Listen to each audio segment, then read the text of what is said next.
Hello students. तो student आप सभी के लिए खुशखबरी है क्योंकि अनअकैडमी आप सभी के लिए लेकर आया है Unacademy champions league UCL।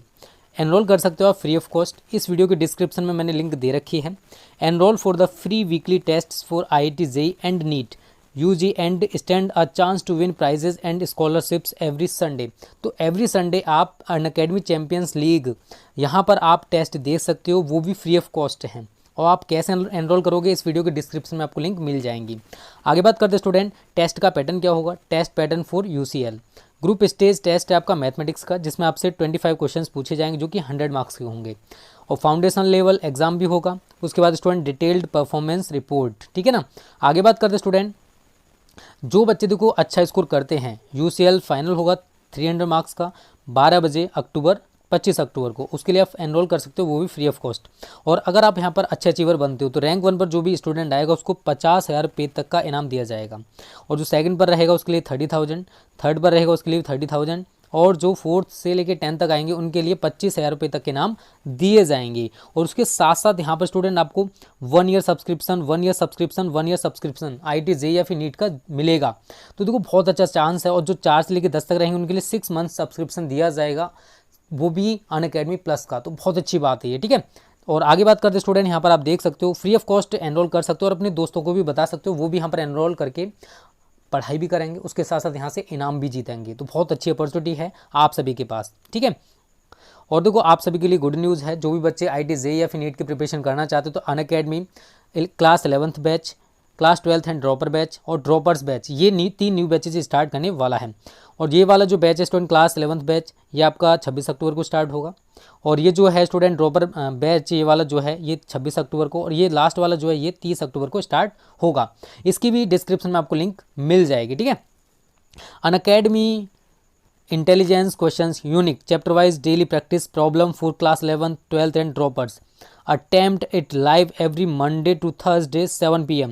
In depth analysis by top educators every Friday. Enrol कर सकते हो, उसके लिए फ्री ऑफ कॉस्ट। सभी की लिंक मैंने आपको नीचे डिस्क्रिप्शन में दे दिया। तो ये आप सभी के लिए बहुत ज़्यादा गुड न्यूज़ है। ओके, हेलो स्टूडेंट, एक बार फिर से आपका स्वागत है आपके अपने स्मार्ट स्टडी क्लासेस में। हाँ, तो हमारी इंग्लिश ग्रामर क्लास चल रही थी और जिसमें चल रही थी आपकी न्यू सीरीज 28 मार्क्स, यानी कि इस सीरीज़ के अंतर्गत आप 28 नंबर बहुत ही आसानी से प्राप्त कर सकते हैं, क्योंकि इसके अंदर हमने 3 चीज़ों को लिया है। पहला है आपका स्टोरी, यानी कि ट्रांसलेशन कह सकते हैं हिंदी टू इंग्लिश। दूसरा पॉइंट है इसका ऐसे, और तीसरा है अनसीन पैसेज। तो तीनों ही पॉइंट इसके अंतर्गत डिस्कस किए जाएंगे। तो इसमें सबसे पहले हम आपको सिखाएंगे ट्रांसलेशन, क्योंकि ट्रांसलेशन बहुत ही ज़रूरी है। जब तक आपको ट्रांसलेशन नहीं आता है आप कुछ भी नहीं कर सकते हैं। यानी कि ट्रांसलेशन होता है हिंदी से अंग्रेजी बनाना। तो जब तक आप हिंदी से अंग्रेजी नहीं बना पाओगे आप कुछ भी नहीं कर पाओगे। तो ये जो पॉइंट है बहुत ही ज़रूरी है, और इसको समझने के लिए हमने 39 पॉइंट लिखाए हैं। आपको हमने एक साथ सारे पॉइंट लिखाए थे, सबको समझाया भी था। अब उनको हम बारी बारी से आपको समझाएंगे ताकि आपके वो पॉइंट क्लियर हो जाएंगे। तो आप 10 मार्क्स की जो स्टोरी आती है उसे आप बहुत ही आसानी से बना सकते हैं, ठीक है। तो आपके इसमें 2 पॉइंट कंप्लीट हो चुके हैं। और तीसरा पॉइंट चल रहा है इसमें टेंस। देखो टेंस का मैटर थोड़ा लंबा है तो थोड़ा लेंथी चलेगा, लेकिन आपको घबराना नहीं है, क्योंकि जब तक आपको ये टेंस और सेंटेंस ये चीज़ समझ में नहीं आएंगी आप आगे की चीज़ें नहीं समझ सकते हैं। इसलिए आपको इन चीज़ों को बहुत ही अच्छी तरह से समझना है। देखो पिछले वीडियो हमने आपको बताया था कि टेंस को हम कैसे पहचान सकते हैं। अब हमारे हिसाब से यदि आप देखोगे तो आप किसी भी वाक्य को बहुत ही आसानी से पहचान सकते हो। सिर्फ आपको एक समस्या क्या आएगी, बनाने की। सो हम आपको बनाना सिखाएंगे। तो पहचानने वाली बात है, तो आप किसी वाक्य को पहचान सकते हो। मैं इस चीज़ को दोबारा से आपको एक वाक्य के माध्यम से बता सकता हूँ, ठीक है, ताकि आप इस चीज़ को क्लियर कर सको कि हम किसी वाक्य को बहुत ही आसानी से पहचान सकते हैं, और बनाना हम आपको सिखा देंगे, ठीक है ना। तो ज़्यादा समय वेस्ट न करते हुए चलते हैं अपने टॉपिक की ओर। क्लास 12th इंग्लिश ग्रामर, यानी कि 12th क्लास की इंग्लिश ग्रामर क्लास चल रही थी, और जिसमें चलती है आपकी न्यू सीरीज 28 मार्क्स, यानी कि इस सीरीज के अंतर्गत आप 28 नंबर बहुत ही आसानी से प्राप्त कर सकते हो। जिसमें आपका पहला पॉइंट चल रहा है ट्रांसलेशन, यानी कि हिंदी टू इंग्लिश, यानी कि हिंदी आपको दी होगी और आपकी उसको अंग्रेजी बनानी है। तो अंग्रेजी कब बना सकते हैं, इसके कुछ नियम होते हैं। यदि आपको नियम नहीं पता होंगे तो आप नहीं बना सकते हैं। तो इसमें पहला पॉइंट था हमारा अनुवाद के नियम, जिसको हमने आपको कंप्लीट कर दिया। दूसरा था हमारा सेंटेंस, उसको भी हमने आपको पूरी तरह समझा दिया, आपकी समझ में आ चुका होगा। और अब चल रहा है आपका तीसरा पॉइंट, क्या चल रहा है, टेंस, काल जिसको बोलते हैं, और जिसमें हमने आपको सबसे पहले प्रेजेंट इंडेफिनिट टेंस के बारे में बताया था कि प्रेजेंट इंडेफिनिट टेंस किसे कहते हैं, इसको हम कैसे पहचान सकते हैं, इसकी HB रूल्स मैंने आपको लिखा दिए थे। लेकिन हमने बताया था कि कुछ बातें कॉमन होती हैं। कुछ बातें कैसी होती हैं, कॉमन होती हैं। जब तक वो नहीं समझी जाएंगी टेंस को बनाने में थोड़ी दिक्कत हो सकती है। इसलिए जो कॉमन चीज़ें हैं उनको भी समझना बहुत ज़रूरी है। तो आज की वीडियो में हम उन्हीं कॉमन बातों को डिस्कस करेंगे। लेकिन उससे पहले हम आपको एक वाक्य और समझाएंगे कि आपकी समझ में आया है या नहीं आया है, कि हम वाक्य को कैसे पहचान सकते हैं कि ये किस टेंस का है। तो मैं एक एग्जाम्पल लिख देता हूँ, जैसे कि मोहन गांव जा रहा था। मोहन गांव जा रहा था। अब हमें नहीं पता ये कौन सा टेंस है, क्या है, लेकिन यदि हम आपसे पूछें कि बताइए, तो आप क्या करोगे, सबसे लास्ट में जाओगे और क्या आ रहा है, था। और हमने आपको बताया था से क्या होता है, पास्ट होता है। इस बात को बताया था, एक हमने सारणी के चार्ट के माध्यम से आपको समझाया था। थोड़ा आगे बढ़ेंगे, क्या आ रहा है, रहा, और रहा से क्या होता है, कंटिन्यूअस। तो ये भी हमने आपको बताया था कि आप किस तरह से पहचान सकते हो।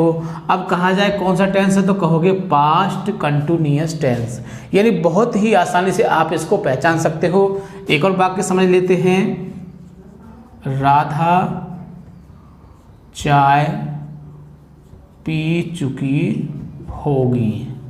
ठीक, हमें नहीं पता कौन सा टेंस है, लेकिन हमारे दिमाग में एक बात दो बात फंसी हुई हैं कि है हूँ आए तो प्रेजेंट होता है, था थी ते आए तो पास्ट होता है, और गा गी गे आए तो फ्यूचर होता है, और ता ती ते आए तो इंडेफिनिट होता है, रहा रही आए तो कंटिन्यूअस होता है, चुका चुकी आए तो परफेक्ट होता है, और समय प्लस रहा रही आए तो परफेक्ट कंटिन्यूअस होता है। तो ये 4-5 बातें हमारे दिमाग में बैठी हुई हैं और कुछ भी नहीं हैं। और यदि यही बातें हमारे दिमाग में बैठी रहेंगी तो हम किसी भी वाक्य को बहुत ही आसानी से पहचान सकते हैं कि इसमें हमारा कौन सा टेंस है। तो देखिए क्या आ रहा है, गा घी गे आ रहा है, तो कह सकते हैं कि इसमें आपका क्या है, फ्यूचर है। क्या है, फ्यूचर टेंस है। थोड़ा आगे बढ़ेंगे तो क्या आ रहा है, चुका आ रहा है, और चुका से क्या होता है आपका, परफेक्ट होता है। इस बात को हम बता चुके हैं आपको। अब कहो कौन सा टेंस है, कि फ्यूचर परफेक्ट टेंस है। बहुत ही आसानी से पहचान सकते हो। समस्या क्या है, बनाने की। बनाना तो हम आपको सिखाई देंगे, क्योंकि बनाना बहुत ही आसान होता है, पहचानना बहुत ही कठिन होता है। ठीक है, क्योंकि पहचान हर किसी को नहीं, हर कोई नहीं पहचान पाता है, लेकिन बना तो उल्टा सीधा सब लेते हैं। और जब पहचान लोगे तो बना भी लोगे। बनाने के लिए सिर्फ आपको एक चीज़ याद करनी है, कुछ भी नहीं याद करना है, सिर्फ आपको HB याद करनी है। क्या याद करनी है, HB। और जब आपको HB याद हो जाएंगी तो आप बहुत ही आसानी से बना सकते हो। और HB भी हम आपको याद करवा चुके हैं जब हमने आपको बताया था सब्जेक्ट और प्रेडिकेट पार्ट। हमने बताया था कि ये सब्जेक्ट पार्ट है, प्रेडिकेट पार्ट है, और जो प्रेडिकेट के पार्ट थे HB, MB, object, place, time. तो HB को हमने बहुत अच्छे से डिस्कस किया था, और जितनी भी HB थी सारी हमने आपको लिखवाई थी और आपने याद भी कर ली होंगी, क्योंकि जब हमने एक्सरसाइज कराई थी तो आपने पहचाना भी था कि ये HB है, ये MB है। ठीक है ना, तो HB भी आपको याद होंगी, लेकिन फिर भी हम आपको बताएंगे कब, जब हम वाक्यों को बनवाएंगे। तो इस तरह से आप बहुत ही आसानी से पहचान सकते हो। बनाने की बात आती है तो वो भी हम आपको बताएंगे। तो मैं इसको रफ कर देता हूँ। जो कुछ कॉमन बातें हैं जो वाक्य बनाने में हमें परेशान करती हैं, वाक्य बनाते समय हमें दिक्कत करती हैं, इसलिए उन बातों को पहले ही क्लियर कर लिया जाए तो आगे फिर कोई भी समस्या नहीं आएगी। ठीक है, तो इसको रफ कर देता हूँ और जो कॉमन बातें थी उनको बताते हैं। इस तरह से आप किसी भी वाक्य को बहुत ही आसानी से पहचान सकते हो। पहचानने के बाद अगला जो बिंदु होता है वो होता है बनाने का। क्या होता है, बनाने का। तो प्रेजेंट इंडेफिनिट टेंस की पहचान HB हम सब कुछ आपको बता चुके थे। अब आती हैं कुछ कॉमन बातें हैं। ठीक है, तो नोट में लिख सकते हैं हम नंबर 1 डाल के, नोट में नंबर 1 डाल सकते हैं कि कुछ निश्चित शब्द कुछ निश्चित शब्द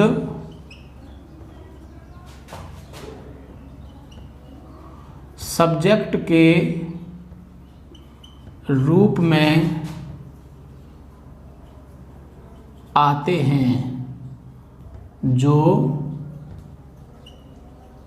इस प्रकार हैं। देखो कुछ निश्चित शब्द आते हैं, अब वो बड़ी दिक्कत होती है, उनको पहचान नहीं पाते हैं, तो उनको भी हम डिक्लेयर कर देते हैं। जैसे कि मैं, क्या है, मैं या फिर मुझे, अक्सर आ जाता है मैं या मुझे, तो इसके लिए क्या लगाते हैं हम, आई लगाते हैं। क्या है हमारे ये सब्जेक्ट हैं, हम या फिर हमें, तो क्या लगाएंगे इसके लिए, वी लगाएंगे, ठीक है ना।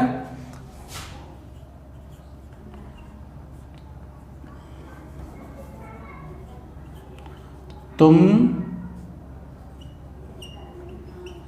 तुम्हें या फिर आप, ये शब्द आता है तो क्या लगाओगे, यू लगाओगे।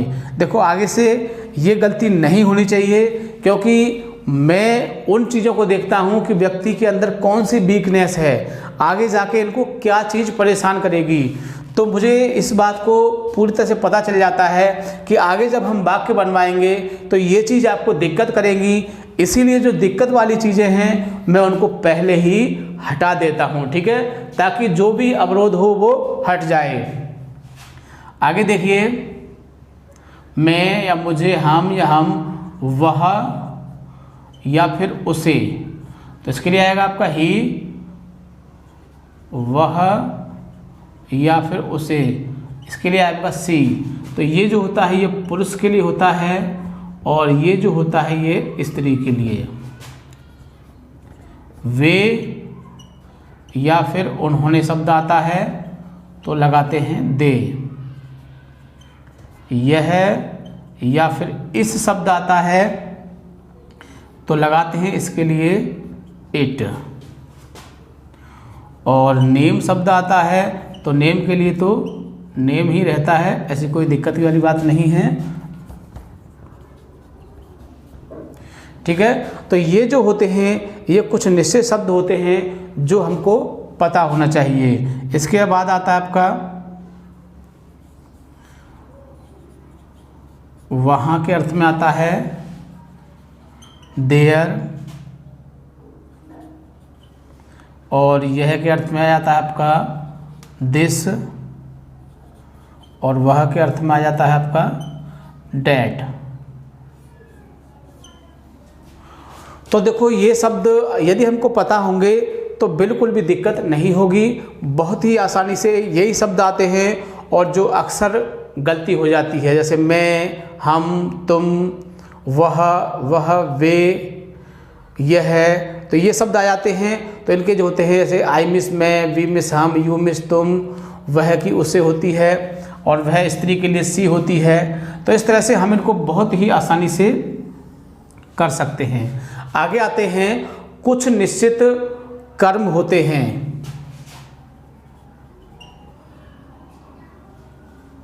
कुछ निश्चित कर्म यानी कि ऑब्जेक्ट।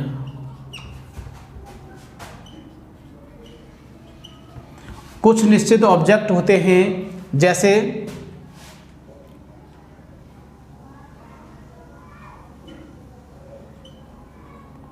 मुझको या फिर मुझे ही आ जाता है, तो ये ऑब्जेक्ट के रूप में आएगा तो क्या होगा, इसके लिए मी होगा। हमको या फिर हमें तो क्या आएगा, अस। तुमको या फिर तुम्हें आता है तो यू ही आएगा। उसको या फिर उसे आता है तो हिम, ये पुरुष के लिए आता है। और उसको या फिर उस या उसे शब्द के लिए आता है तो हर।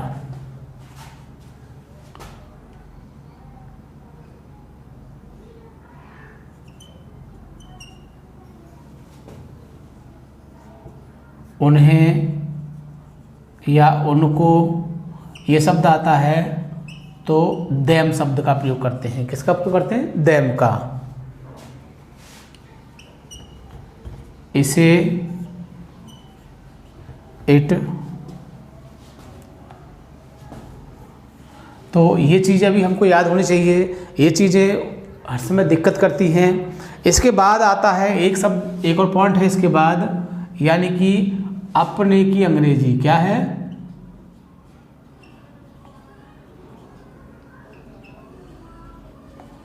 अपने की अंग्रेजी। अब अपने शब्द की अंग्रेजी आती है जैसे आई के साथ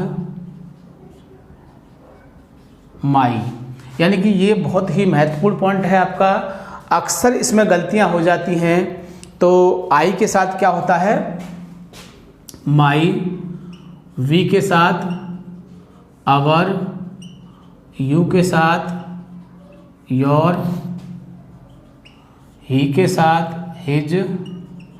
सी के साथ हर। दे के साथ देयर। इट के साथ इट्स। स्त्री के लिए हर और पुरुष के लिए हिज। स्त्री व पुरुष आपका बहुवचन हो तो देयर। और वन के साथ वंस, ये तो आपने सिंटैक्स में पढ़ा होगा। ठीक है, तो ये अपने की अंग्रेजी हैं, ये भी दिक्कत करती हैं। इसके बाद एक पॉइंट और रह जाता है, उसको भी मैं यहीं कर देता हूँ ताकि आप इसको एक स्क्रीनशॉट के रूप में अपने पास रख सकें। ठीक है ना? तो वो है हमारे कुछ क्वेश्चन वर्ड होते हैं। क्या होते हैं?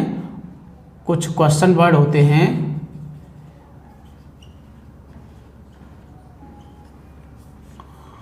क्योंकि वैसे तो क्वेश्चन वर्ड आप ज़्यादातर जानते ही होंगे, लेकिन कुछ होते हैं कि अगर मैं उनको पहले ही इंडिकेट कर दूंगा तो आपको बिल्कुल दिक्कत नहीं आएगी। जैसे कि क्या, क्यों, कैसे, कब, कहाँ, कौन, कितना, कितनी, कितने,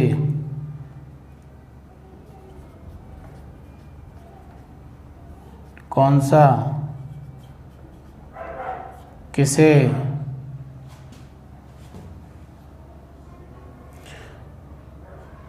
तो देखिए क्या की होती है आप, वाट, क्यों के लिए हो जाएगा वाई, कैसे के लिए हाउ, कब के लिए व्हेन, कहाँ के लिए वेयर, कौन के लिए हु, कितने के लिए हाउ मच, और एक होता है आपका हाउ मैनी। हाउ मच जो आता है वो आता है आपका तोलने वाली वस्तुओं के लिए, यानी कि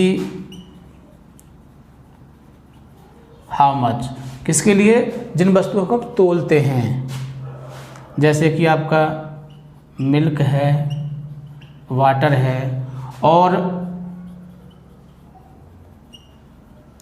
हाउ मैनी जिनको गिनते हैं, जैसे बॉयज़ है, पेन है, चेयर है, मैन है ना। तो जिन चीज़ों को हम गिनते हैं उनके लिए किसका प्रयोग करते हैं? How many. और जिनको हम तोलते हैं उनके लिए हाउ मच। ठीक है, क्लियर रहेगा। कौन सा के लिए हो जाएगी विच, किसे के लिए हो जाएगी हूम, हुज भी आ सकता है। ठीक है, तो ये हमारे क्वेश्चन वर्ड हैं जो हमको पता होना चाहिए। अक्सर कर वाक्यों में आ जाते हैं और फिर उनका हमें मीनिंग लिखने में दिक्कत होती है, ठीक प्रकार से लिख नहीं पाते हैं और गलत कर देते हैं। तो ये जितने भी हैं ये बहुत ही मोस्ट इम्पोर्टेंट पॉइंट हैं, यदि हमको ये चीज़ें पहले से नहीं पता होंगी तो हम वाक्य बनाने में बहुत सारी गलतियाँ करते हैं। हमने लिख दिया मैं किताब पढ़ रहा हूँ, मैं की क्या है, मैंने उसे पीटा, उसे की क्या है, तो बहुत सारी दिक्कत आती हैं। यदि ये चीज़ें पहले ही क्लियर हो जाएंगी तो फिर बिल्कुल भी समस्या नहीं आएगी। या कहूँ कि राहुल ने मुझे किताब दी, अब मुझे की क्या आएगी, तो मुझे की क्या आएगी, मी आएगी, ठीक है ना। तो ऑब्जेक्ट के लिए ये होते हैं, सब्जेक्ट के लिए ये होते हैं, और अपने की अंग्रेजी ये होती हैं। इसके बाद जो क्वेश्चन वर्ड हैं ये होते हैं। इस तरह से जो भी चीज़ें हैं हमने आपको क्लियर कर दी हैं। अब मैं अपने की अंग्रेजी एक बार और सब्जेक्ट और ये ऑब्जेक्ट इसको एक एग्जाम्पल के माध्यम से बता देता हूँ, फिर आगे की चीज़ें आपको समझाएंगे। जैसे कि मैंने एक एग्जाम्पल लिया,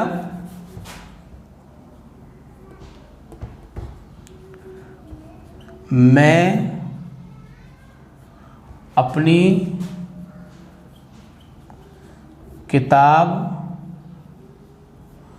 पढ़ता हूँ, यानी मैं अपनी किताब पढ़ता हूँ। तो देखिए यहाँ आई आ जाएगा मैं के लिए, ठीक है, कोई दिक्कत नहीं है क्योंकि हम बता चुके हैं कि मैं के लिए आई आता है।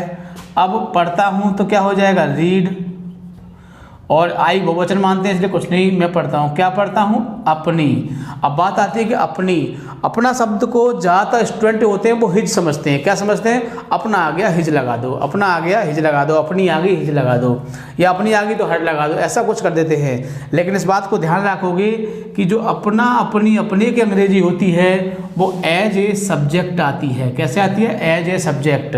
जैसा आपका सब्जेक्ट होगा, जैसे कि हमारा सब्जेक्ट क्या है यहाँ पर, आई, और हम बता चुके हैं कि आई के साथ क्या आता है, माई। तो आई रीड माई बुक। तो बिल्कुल भी समस्या नहीं आएगी, किसी वाक्य को आप बहुत ही आसानी से बना सकते हो। और इस चीज़ को हम आपको बहुत ही अच्छी तरह से क्यों समझा रहे हैं, रीज़न ये है कि आपके उसमें 10 मार्क्स की स्टोरी आएगी।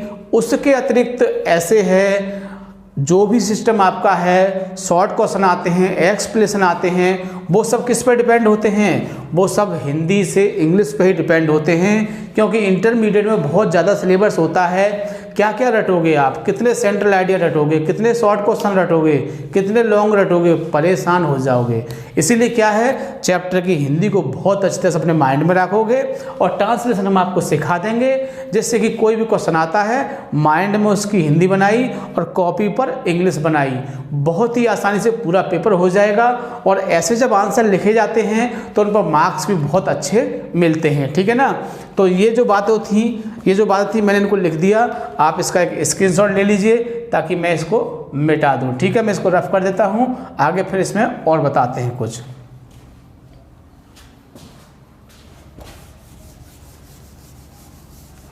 तो देखो ये जो शब्द हैं बहुत ही ज़रूरी हैं। इसके अतिरिक्त कुछ और शब्द हैं, उनको भी हम आपको बीच में लिखा देंगे। I mean, जब हम आपको वाक्य बनवाएंगे तो उन शब्दों को उससे पहले लिखा देंगे, जिनको जो अक्सर कर वाक्य में आ जाते हैं और फिर उनकी इंग्लिश बनाने में बड़ी समस्या होती है। तो वो कुछ शब्द होते हैं, 50-60 शब्द होंगे। तो किसी दिन हम एक चार्ट के रूप में आपको लिखा देंगे, जिससे कि वो भी चीज़ क्लियर हो जाएगी, वो भी आपके माइंड से निकल जाएगी। जैसे कि निश्चित रूप से, वास्तव में, है ना, जरूर, अवश्य, ऐसे शब्द आ जाते हैं। तो उनको हम एक बार लिखवा देंगे और आप उनको एक बार याद कर लेना, जिससे कि वाक्य को उन शब्दों के बाद माध्यम से बड़ी दिक्कत लगती है। यदि वो वाक्य में ऐसे शब्द आ जाते हैं, है ना, पूरी तरह से, यानी कि तो अब आ गया वाक्य में शब्द आ गया, आप उसी से भ्रमित हो जाओगे, बताइए अब इसका क्या मीनिंग लगेगा, इसकी अंग्रेजी कैसे बनेगी, बहुत सारी दिक्कत आपके सामने आ जाती हैं। तो उन शब्दों को हम एक चार्ट के माध्यम से लिखवा देंगे, तो वो भी समस्या आपकी दूर हो जाएगी। अब सबसे खास एक बिंदु रह गया है, उसको भी समझ लीजिए ताकि हम वाक्य बनाना शुरू कर सकें। तो वो खास पॉइंट है आपका वाक्य को तोड़ना। वाक्य को तोड़ना, देखो ये जो बहुत ही मेन पॉइंट है वाक्य को तोड़ना। यदि आपकी समझ में ये चीज़ आ गई तो मैं इस बात को दावे के साथ कह सकता हूं कि आप किसी भी वाक्य को बहुत ही आसानी से बना सकते हो, चाहे वाक्य कितना भी बड़ा क्यों ना हो, कितना भी कठिन क्यों ना हो, आप उसको बहुत ही आसानी से बना सकते हो। कब? जब आप इस पॉइंट को समझ लोगे, वाक्य को तोड़ना। तो देखिए पहला पॉइंट होता है इसका हमारा हिंदी का तरीका। क्या होता है? हिंदी का तरीका। यानी कि हिंदी का तरीका क्या होता है? जैसे वाक्य दिए होते हैं, मैं कह सकता हूं कि राम घर जाता है। देखो मैंने छोटा सा वाक्य लिखा है। क्यों लिखा है?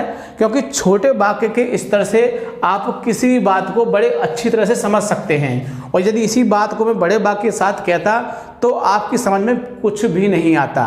तो मैंने एक वाक्य लिखा कि राम घर जाता है। तो हिंदी का तरीका क्या होता है हमारा? कर्ता, कर्म और क्रिया, ये रूल होता है हमारा हिंदी का। पहले क्या आएगा? कर्ता आएगा, फिर कर्म आएगा और फिर क्रिया। यानी इंग्लिश में कह सकते हैं कि पहले क्या आएगा आपका? पहले आपका सब्जेक्ट आएगा, फिर आपका ऑब्जेक्ट आएगा और फिर आपकी वर्ब आएगी। और तो आगे चीज़ें चलती रहती हैं, यानी कि वर्ब के बाद फिर अदर वर्ड, फर्स्ट, जो बहुत सारी चीज़ें वो चलती रहती हैं। लेकिन जो मुख्य रूप से क्या होता है? पहले सब्जेक्ट आता है, फिर ऑब्जेक्ट आता है और फिर वर्ब आता है। किसका तरीका है ये? हिंदी का, है ना। लेकिन हमें क्या करना है? हमें तो हिंदी से क्या बनानी है? अंग्रेजी बनानी है। तो आपको क्या सीखना है? अंग्रेजी का तरीका, है ना। अंग्रेजी का तरीका क्या होता है? कर्ता, क्रिया और कर्म, ये होता है आपका अंग्रेजी का तरीका। जैसे कि मैं इस वाक्य को लिख दूं, पहले मैं कर्ता ढूंढूंगा। कर्ता को क्या बोलते हैं हम? सब्जेक्ट। क्रिया को क्या बोलते हैं हम? वर्ब, है ना। और कर्म को क्या बोलते हैं हम? ऑब्जेक्ट। ठीक, मैंने तीनों चीज़ें क्लियर कर दी हैं। अब आपके दिमाग से भी हर चीज़ क्लियर होगी कि सब्जेक्ट को क्या बोलते हैं? कर्ता बोलते हैं, क्रिया को वर्ब बोलते हैं, कर्म को ऑब्जेक्ट बोलते हैं। अब इसमें भी आपने देखा ये हमारा कर्ता था, ये हमारा कर्म था और ये हमारी क्रिया थी। ये चीज़ क्लियर है ना। राम हमारा कर्ता है, घर हमारा कर्म है और जाता हमारी क्रिया है। अब आपको क्या बनानी है? अंग्रेजी बनानी है। और अंग्रेजी का तरीका क्या होता है? कर्ता, क्रिया, कर्म। तो हम इसमें पहले कर्ता लिख लेंगे, क्या है हमारा? राम है। ठीक है, कोई परेशानी बात तो नहीं है। फिर आगे क्या लिखेंगे? वर्ब, आई मीन क्रिया। क्रिया क्या है? जाता है। फिर आगे क्या लिखेंगे? कर्म लिखेंगे। कर्म क्या हमारा? घर। लिख गया। अब आप इसे पढ़ के देखें क्या लिखा है? राम जाता है घर। क्या लिखा है? राम जाता है घर। यानी कि जो भी वाक्य, जिस भी वाक्य की आप अंग्रेजी बनाओगे उसकी पोजीशन ये आएगी। चाहे वाक्य कितना भी बड़ा हो, कितना भी छोटा हो, पोजीशन यही आएगी। राम जाता है घर, कर्ता, क्रिया, कर्म। ठीक है, तो अब देखो कुछ नहीं करना, पहले राम की लिख दीजिए, फिर जाता की लिख दीजिए गोज, और फिर घर की लिख दीजिए हाउस। बताइए कोई समस्या आई? आप कितना भी बड़ा वाक्य ले लीजिए। मैं कहता हूँ कि माताजी चाय पीती हैं, तो क्या करोगे? वही कंडीशन लाओगे, माताजी पीती हैं चाय, यानी कर्ता, क्रिया और कर्म, है ना। तो हमको कर्म को बाद में ले जाना है। तो माताजी पीती हैं चाय। किसान खेत जोतता है, किसान जोतता है खेत। बच्चे स्कूल जाते हैं, बच्चे जाते हैं स्कूल। तो कुछ भी नहीं करना है, जो भी वाक्य हो आपको अंग्रेजी की फॉर्म में तोड़ना है और उसकी जैसे जैसे तोड़ा है वैसे वैसे उसकी अंग्रेजी बनाती जाइए। जैसे कि आपने इसको माताजी चाय पीती हैं, तो पहले माताजी पीती हैं चाय, तो पहले माताजी की लिख दीजिए, क्या लिख दोगे? The mother. फिर पीती की लिख दो, क्या लिख दोगे? ड्रिंक्स। फिर क्या पीती हैं? चाय। तो बिल्कुल भी आसानी से किसी भी वाक्य को आप बहुत ही आसानी से बना सकते हो, बिल्कुल भी समस्या नहीं आएगी। ठीक है, तो ये था हमारा जो हम आपको बताना चाह रहे थे कि यदि आपके माइंड में ये चीज़ें नहीं होंगी तो आप किसी वाक्य को नहीं बना सकते हैं। ठीक है ना, तो इसको आपकी समझ में आ गया होगा और इसको आपने बहुत अच्छे समझा। अब आपका जो पहला टेंस है, प्रेजेंट इंडेफिनिट, उसके बारे में डिस्कस करेंगे हम। तो इसको मैं रफ कर देता हूँ, ठीक है। आपने समझ लिया होगा कि वाक्य को किस तरह से तोड़ सकते हैं।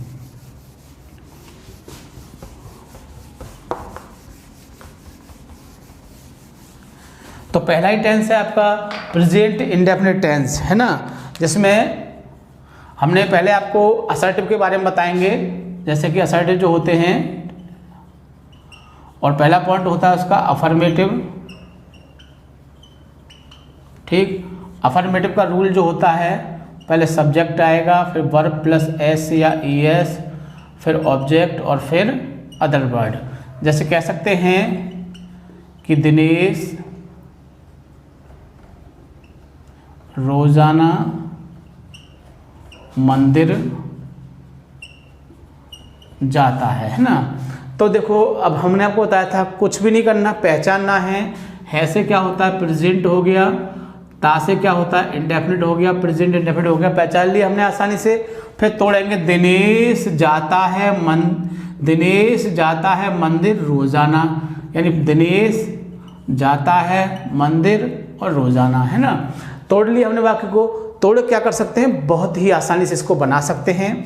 जैसे देखो, पहले क्या बोला था हमने, दिनेश, तो दिनेश लिख दीजिए। फिर जाना है क्या होती है, गो, और ताहे की क्या लगा देंगे, ईएस। क्यों लगाएंगे, क्योंकि दिनेश एक है, क्या है, एक है। हम बता चुके हैं कि सिंगुलर के साथ वर्ब में एस का प्रयोग करते हैं। तो दिनेश जाता है, कहाँ जाता है, मंदिर, तो टू लगा देंगे, टेम्पल, है ना। दिनेश गोज टू टेम्पल कब जाता है, रोजाना, तो लगा दीजिए डेली, ठीक। तो बहुत ही आसानी से वाक्य को बना सकते हैं। आगे देखिए, नेगेटिव में क्या होगा, नेगेटिव में क्या होगा, पहले सब्जेक्ट आएगा, फिर डू नॉट या फिर डज नॉट, फिर वर्ब की फर्स्ट फॉर्म, फिर ऑब्जेक्ट और फिर अदर वर्ड। जैसे कह सकते हैं कि किसान खाना नहीं पकाता है, किसान खाना नहीं पकाता है। तो किसान नहीं पकाता है खाना, कुछ भी नहीं है, तोड़ लीजिए। किसान क्या हो जाएगी, द फार्मर। नहीं के लिए क्या लगाते हैं, डज नॉट लगाइए या डू नॉट लगाइए। तो एक ज़्यादा के लिए इस लगाते हैं और एक के लिए इस लगाते हैं। किसान एक है तो क्या लगाएंगे, does not. The farmer does not cook the food, ठीक है।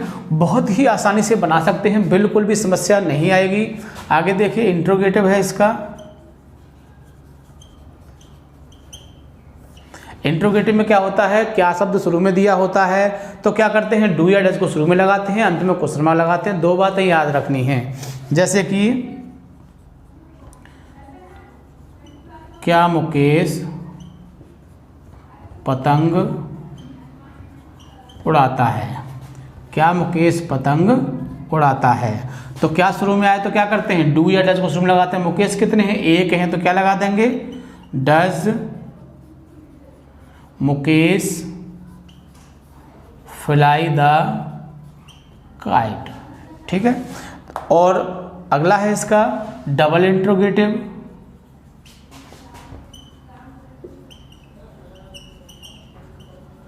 डबल इंट्रोगेटिव में क्या होता है कि जब क्या क्यों कैसे बीच में आए, इस बात को हम पहले बता चुके हैं। हमने आपको एक बताई थी, अनुवाद के नियम लिखवाए थे ना, आपको पता होगा। हमने वो कहा था कि जब क्या क्यों कैसे बीच में आए तो उन शब्दों के अगर शुरू में लगाते हैं तथा अंत में क्वेश्चन मार्क लगाते हैं। तो कह सकते हैं कि रोहन पानी क्यों नहीं पीता है। तो रोहन पानी क्यों नहीं पीता है, तो हमको क्या दिखाई दे रहा है, क्यों दिखाई दे रहा है। और क्यों दिखाई दे तो उसको बाहर निकाल लीजिए, तो क्योंकि क्या हो जाएगी, भाई, है ना। तो फिर रोहन कितने हैं, एक है, तो क्या लगा देंगे, डज। वाई डज रोहन नहीं शब्द आ रहा है तो नॉट लगा दीजिए। पीना की होती है ड्रिंक, ठीक। क्या नहीं पीते हैं, पानी, वाटर। और क्वेश्चन मार्क तो अति आवश्यक है। इस तरह से देखो, असर्टिव हो गया, नेगेटिव भी हो गया, इंट्रोगेटिव भी हो गया और डबल इंट्रोगेटिव भी हो गया।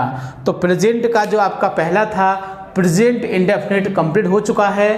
तो आज की वीडियो में हम इतना ही बताएंगे आपको, और जितना हमने आपको रूल लिखाए हैं बस आपको वो रूल याद करने हैं, ताकि जब अगला टेंस आएगा आपका प्रेजेंट कंटिन्यूअस तो उसमें आप बहुत ही अच्छी तरह से समझ सकोगे। प्रत्येक वाक्य आपकी बहुत ही अच्छी तरह समझ में आएगा यदि आप पीछे की बातों को अच्छी तरह से याद रखोगे। तो पीछे की बातों को आपको बहुत ही अच्छी तरह से याद रखना है। यदि आपको बातें याद नहीं रही तो लॉस तुम्हारा है, मेरा कुछ नहीं। इसलिए आपको बहुत ही अच्छी तरह से याद रखना है और वीडियो को बार बार देखना है ताकि आपकी समझ में अच्छी तरह से आ सके। वीडियो को लाइक या शेयर करना नहीं भूलोगे ताकि और भी बच्चे इस चीज़ का फ़ायदा उठा सकें। ठीक है ना। Thank you. जय हिंद, जय भारत।